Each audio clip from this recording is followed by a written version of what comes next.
என்ன பாக்கியம் ஏன் ஒரு மாதிரி இருக்க? உன் மகனுக்கு கல்யாணம் முடிச்சு ஒரு வாரம் கூட ஆகல, அதுக்குள்ள உனக்கும் உன் மருமகளுக்கு எதுவும் சண்டையா?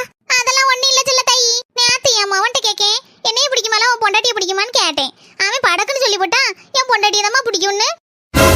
செல்ல தாயி, நான் கேட்ட மாதிரி உன் மவன்ட்ட நீனும் கேட்டுவிடாத. என் மவனுக்கு அது கல்யாணம் முடிஞ்சு 4-5 நாள் தான் ஆச்சு. ஆனா உன் மவனுக்கு 4-5 மாசம் கிட்ட ஆச்சு. கண்டிப்பா உன் பொண்டாட்டி தான் பிடிச்சிருக்குன்னு சொல்லுவான். சரி போயிட்டு வரேன்.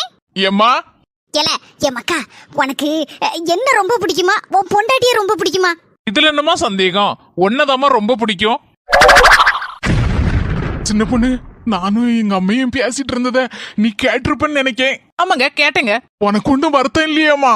எதுக்குங்க வருத்தப்படணும்? அதுக்குல்ல, நான் உன்னை விட எங்க அம்மையை தான் ரொம்ப பிடிக்கும்னு சொன்னேன். இந்த 4-5 மாசத்துல நான் உங்களை நல்லாவே புரிஞ்சு வச்சிருக்கேங்க. 2 கண்ணுல எந்த கண்ணு பிடிக்கும்னு கேட்டா என்ன சொல்ல முடியும்? 2 கண்ணும் தானே பிடிக்கும். உங்க அம்மாவை ரொம்ப பிடிக்கும்னு சொன்னதுனால இப்ப அவங்க எவ்வளவு சந்தோஷமா இருக்காங்க. அவங்க சந்தோஷம் தாங்க நமக்கு முக்கியம்.